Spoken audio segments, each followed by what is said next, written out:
बिस्मिल्लाहिर्रहमानिर्रहीम अस्सलाम वालेकुम। फजलुर रहमान ने आज chief justice of Pakistan justice Umar Ata Bandial, जिन पर नून लीग, पीपल्स पार्टी और सारे मिलकर डायरेक्ट हमले कर रहे हैं, उनको वार्न करते हुए कहा है कि अगर मेरे खिलाफ केस बनाया और ये फाइलें खोलने की कोशिश की तो वो मैं फाइलें उठाकर तुम्हारे मुंह पर दे मारूंगा। मैं देखता हूं तुम मेरे खिलाफ केसेस कैसे बनाते हो। असल में फजलुर रहमान ऐसा क्यों कर रहा है, यानी ये कौन सी बैकग्राउंड पर ये चीजें चल रही हैं कि फजलुर रहमान को चीफ जस्टिस ऑफ पाकिस्तान को धमकी देनी पड़ी। और इमेजिन करें कि फजलुर रहमान के खिलाफ तो अभी कोई केस नहीं खुला, तो वजह क्या है? क्या फजलुर रहमान को गिरफ्तार करने की तैयारियां हैं?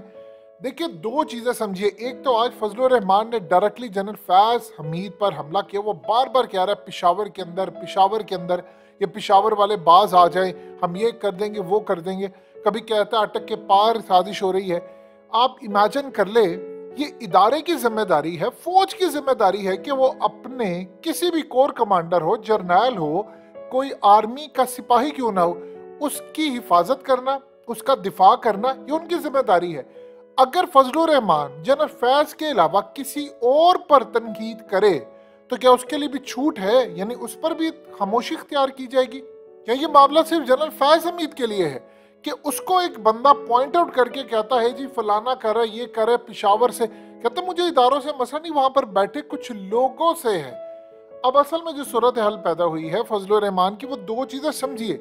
एक तो ये जो नैब के कवानीन है जो बनाए गए थे उनके खिलाफ, जो इन्होंने सारा काम किया, ऑर्डिनेंस और ये बिल शिल ये सारे उड़ने वाले हैं। यानी ये जो सब कुछ इन्होंने किया था कि नैब के कवानीन खत्म करना है, उसके अंदर इंक्वायरी है फजलुर रहमान की। और जैसे ही वो उड़ जाएंगे फजलुर रहमान के खिलाफ कार्रवाई शुरू होगी। और इमरान खान ने इस दफा जो स्ट्रेटजी बनाई है उसके तहत प्लान कुछ इस तरह से है कि पहले वो कहते थे कि मुझे ताकत रोकती थी, मैं आसिफ जरदारी और नवाज शरीफ का लूटा पैसा जब लाना चाहता था तो एक ताकत मुझे नहीं लाने देती थी, और उनके नजदीक करप्शन कोई बुरी चीज नहीं थी। ये बार बार इमरान खान कह चुके हैं कि एक ताकत असल में मुझे रोकती थी और वो मुझे करप्शन पर हाथ नहीं डालने देती थी। अब इमरान खान ने उनका नाम नहीं लिया, लेकिन ये बात तय है कि जाहिर सी बात है अगर कोई रोक रहा है तो प्रॉब्लम ये है कि अगर इनकी आ जाएगी तो फिर सबकी करप्शन सामने आना शुरू हो जाएगी। तो इमरान खान ने बताया नहीं वो ताकत कौन सी है। उस ताकत के अंदर आप देखिए फजलुर रहमान जैसे भी लोग हैं। इस बंदे को मदरसे से कहां से फंड्स आते हैं उसका कोई ऑडिट, आज तक फजलुर रहमान के पास पैसा नहीं, लेकिन करोड़ों की गाड़ियों में घूमना, और उसके अलावा सबसे बढ़कर जो उसने शोहदा की जमीन ली थी चंद 100,000 रुपए में मुशर्रफ से, ये सारे स्कैंडल असल में खुलने वाले हैं। वो जो जमीन मुशर्रफ से ली थी इसने, वो 17वीं तरमीम के अगेंस्ट, वो असल में फजलुर रहमान ने कैश कराता है और हर हुकूमत में आकर ये अपना हिस्सा लेता है। अब इसके भाई की करप्शन, ये जहां जहां सेनेटर और ये सारा कुछ भेजते हैं, ये असल में वहां से कमीशन खाते हैं और अरबों में कमीशन होती है इनकी। ये बाहर भी ट्रांसफर करते हैं पैसा, ये अफगानिस्तान से लेकर पूरी दुनिया में इनकी जायदादें हैं। लेकिन मसला ये है कि जब कोई इस पर हमला करता है ये मजहब की आड़ इस्तेमाल करते हैं, उसको कहते हैं कि तुम फलाने के एजेंट हो, फलाने के एजेंट हो। अब जानते हैं कि सबसे ज्यादा इस्लाम को नुकसान फजलुर रहमान ने पहुंचाया। एन पैटरसन जो अमरीकी सफीर थी उसको फजलुर रहमान ने कहा, और विकीलीक्स में ये बात आई कि फजलुर रहमान ने कहा कि अमेरिका मेरे सर पर हाथ रख दे तो मैं मुल्क का प्राइम मिनिस्टर अगर बन जाऊं तो मैं आपकी खिदमत करूंगा। उस वक्त बेनजीर से डील हो रही थी, बेनजीर जिंदा थी, 2007 की बात है। तो इसने उनको कहा कि आप उसको जो बना रहे हो मुझे बनाओ वजीर आजम, मैं तुम्हारी खिदमत करूंगा अच्छे से। उसके बाद वो प्लान सारा रिवर्स हुआ, आसिफ जरदारी आ गए।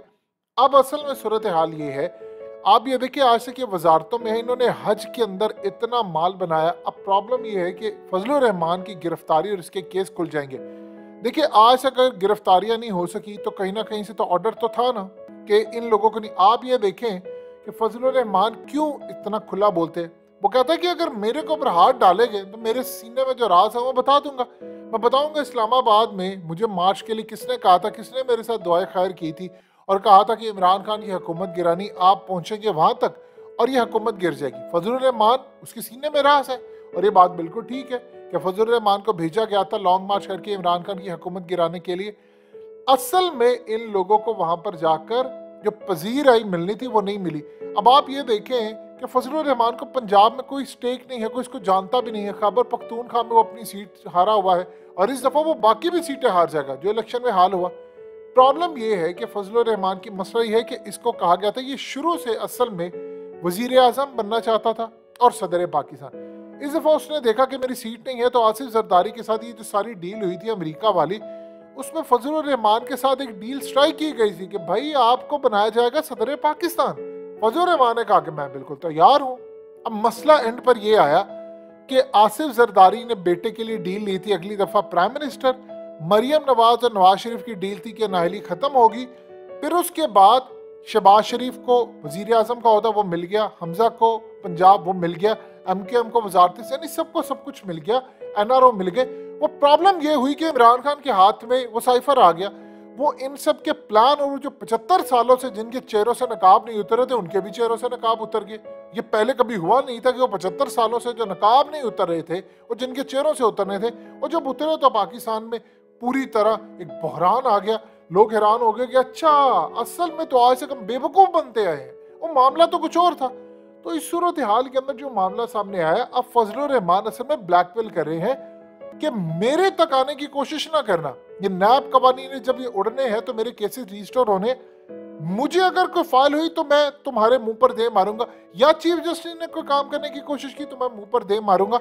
इमेजिन करें कि Fazlur Rahman army chief general Bajwa पर भी हमला कर चुका है, जनरल फैज पर भी हमला कर चुका है। लोग पूछते हैं कि इन पर कोई हाथ क्यों नहीं डालता। असल में इनके सीने में राज दफन है बहुत ज्यादा। वो कहते हैं हमें यूज किया जाता था, हम पर हाथ डालोगे तो हम कौम को बता देंगे हमें कौन यूज करता था। भेजा किसने था इमरान खान की हुकूमत गिराने के लिए। आपको क्या लगता है इमरान खान की हुकूमत गिराने के लिए भी कोशिश हुई है?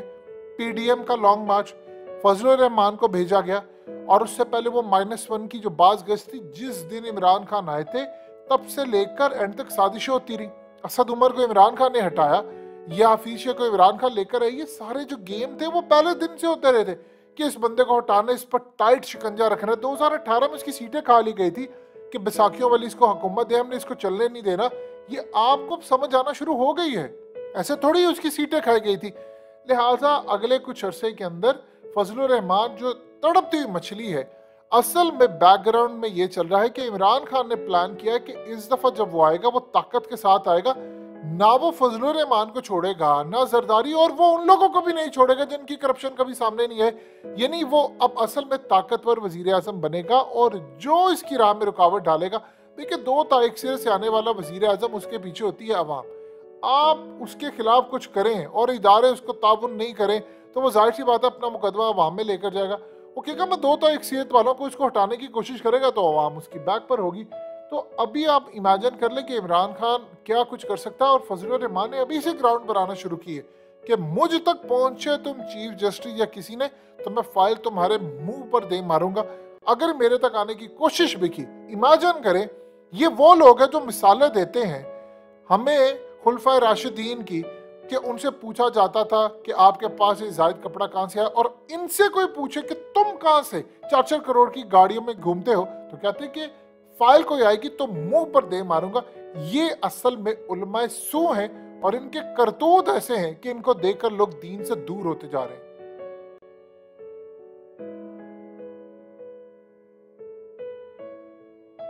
हकीकत टीवी को सब्सक्राइब करना मत भूलें, वीडियो को लाइक करें, शेयर करें और कमेंट सेक्शन में अपनी राय का इजहार जरूर करें।